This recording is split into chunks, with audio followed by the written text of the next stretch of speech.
Oh, Dahanjo. Viskarma. How you doing, everybody? I was having a thought earlier today based on a video. Kaz, what's your name? I forget how to pronounce it. Riding out of Texas. He was talking about he had a recall issue with his 2023, I think it was a CVO Street Glide, and some of the quirks in what the recall, it gets wobbly at high speeds, and so they were recommended putting weight in the fairing to sort of balance the bike out at those high speeds. And also like that's like fine, okay, you design stuff, you shouldn't really be blasting 95 maybe down most streets plus, but it, so I would figure that they're still testing it up to those speeds, though, you know what I mean? So there shouldn't be wobble. But so the other part of the recall fix is that they'll reflash your computer, and it will, my understanding is that now your governor only goes to 100. So you hit 100 miles an hour, and you got like either a rev limiter or something that's going to keep you from superseding that, or for surpassing that speed. And I was like, man, that's, again, like, what opportunities are you going that fast? But it got me to thinking about governors and all that sort of thing. And like I guess I don't really like the idea of a governor for me, because it's all about me, no, but I mean for people like me, I don't want a governor, right? So like I passed a bunch of tests to be able to operate a vehicle on roads, and I may still make mistakes and stuff. I probably haven't had my last accident. It'd be great if I had already had it, but that's just not the way, especially if you live in a highly congested area like I do. But you know what, man, you pass all those tests and stuff, and then you go and you buy a machine that is just loaded with warnings all over it, all the different ways you can kill yourself with it. And I feel like the governor at this point is unnecessary. What more do we need? And apparently the powers that be think we need more and more. But like, really, look, I went through all this trouble to get here. And so maybe trust that in all of that education and experience, if I screw up, it's on me. If I ride my bike at 160 miles an hour, and the tachometer needle snaps off, and my engine, burns up, that's on me, man. Let me do that. That's on me. That's idiotic choice making by the rider. So leave that on me, I guess is what I'm saying. And I don't want the engine being artificially inhibited,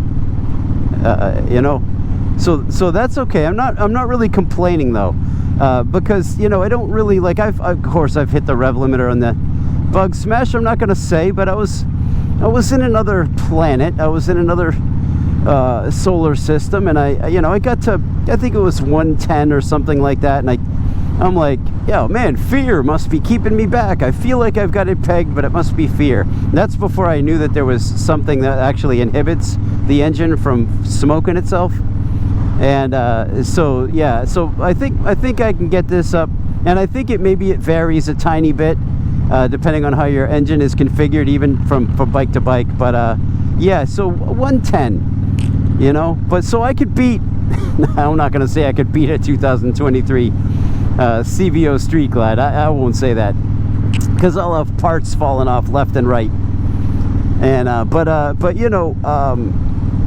yeah, let's, I guess, forego the governors, and it's the same thing with the bike inspections. And you know how I feel about getting the bike inspection. If it was a much easier process, and if it was like a pretty much guaranteed pass, I would, you know, whatever. You're paying some money, and the revenue goes to the state, and maybe they'll fix the pothole that would have taken me out. Who knows? That's that argument for a different day. But, like, you know, again, passed all these tests and whatnot to get to where I am today. Trust me to maintain my own vehicle, and like, listen, if you want someone to look in on it once in a while, like the old days, the car inspections in Massachusetts, it was like, I don't know, $5, and you pull into the garage. Any garage could do it. Your headlights shining at a stripe on the wall. Is it close? Good. Honk your horn. Oh, I heard a sound. Pass. Let me see your blinkers. Pass. See you later. You know, brake light and high beams, like whatever. Like, that's great. Fine. You know, and that's like really where I wish it would end, because like my brakes are going. Now, I guess the point is, like, there's no real end to it. Yeah, my brakes, like, if I'm not keeping up on my brakes, I could have a crash. But I don't want to be sitting there while the guy nitpicks and looks at my grungy brake pads, because I just rode through, you know, construction zone silt that I didn't have a choice to go around. I had to eat it. And he looks at my pads and says, oh man, you know, I don't know. So there's that. But then of course, my life is that Seal lyric, you know, why do I dream in metaphors? And so everything becomes a metaphor in my head. Terrific. Well, now's where I'm glad I have brake pads. But you're probably not supposed to be pulling in there, buckaroo. That was lots of fun. Anyhow, I got to thinking metaphorically about the governor. Who a governor is for, who a governor is not for. And in life, there are people who need a governor. You know, and it's people who, and maybe they should willingly accept the fact that they need a governor. It's people who know that their ability to resist temptation toward danger is more than they can bear. So if you know, you love riding motorcycles, but if you know, if you can get your bike up to 257 miles per hour, even though the engine is rated for 180, and you're gonna fry that engine, you just know it, because you can't resist. Like, once you pull that throttle, and your eyebrows go up to your forehead, and everything starts flapping, and you hunker down, and you're just gonna yank on that throttle until you hit light speed and rocket into the fifth dimension. If you know that's you, maybe a governor isn't a bad idea, right? If you know that the temptation to ride dangerously exceeds, the rates of your vehicle. He set a nice pick. Then a governor may be for you. If you are the type that, buys a machine, we'll say a motorcycle, and you know that the engine is rated for 125 miles per hour. Like, that's what you can do on it. And you're happy to stay under that. Like, yeah, I don't see myself going nutty except once in a while. Then I don't need a governor, right? If I'm not pulling to 160, because I know it ain't rated for it, and I'm not going to do it because it's my only bike and I can't afford another one. You know what I'm saying? So I just wish, I don't know. I guess it doesn't matter. I accept, like, the world I live in now. I don't have to like it.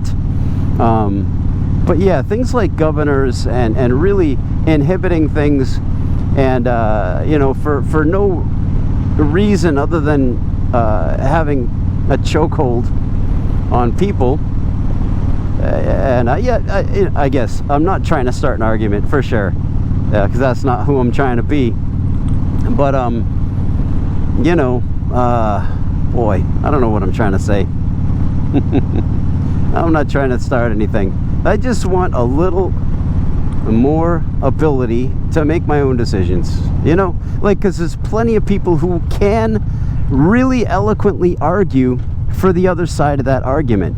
So that's fine. And if they believe that, then it's true for them, and that's fine.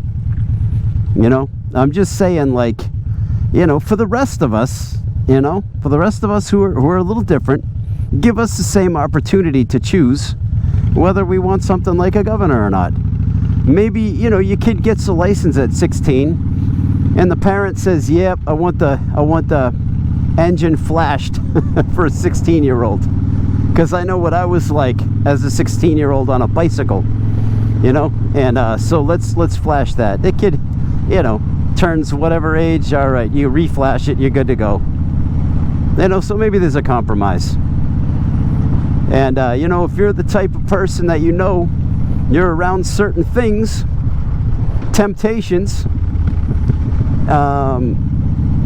and you can resist them, then by all means be around them. If you're a diabetic with really strong willpower, you can work in a sugar factory.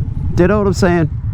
But if you're somebody who has limited control, and you know it, and I think deep down in our hearts we know more about ourselves than we care to admit, then it's okay to have people around who know what you're up to, who can help keep you on the straight and level. We'll call them like a social governor, yeah, an accountability governor kind of thing. No, I didn't know 2 commuter rails could fit on that track. Well, but anyway, does that make sense? So yeah, I mean, just use your discretion. If you're a little weaker-willed in certain areas, you know, as I am, then you need governors in certain areas, you know, for your own safety. But I don't think everybody has to have my governor, right? And in the same way that I don't have to have your governor in certain issues. And that's all I want to say. But in the meantime, thanks for hanging out. I'll crack open the lid. I'm talking too much. I'm gonna spend the rest of the ride in silence. But yeah, leave your thoughts down below. Hey, by now many of you have I'm absolutely, this is just BS, and let's pretend many of you have read Richard Warsham's The Rambler's Companion. For those of you who have not, please check it out, and I would love to talk about it at some point. So if you've read Richard Warsham's book, The Rambler's Companion, just leave a comment below. What'd you think about the book? Maybe we can set up a live stream or something. Somebody who's technological can host it, and maybe we could talk about the book. All right, guys, Matt the Greeter, care about you, and I'll talk to you soon. Bye.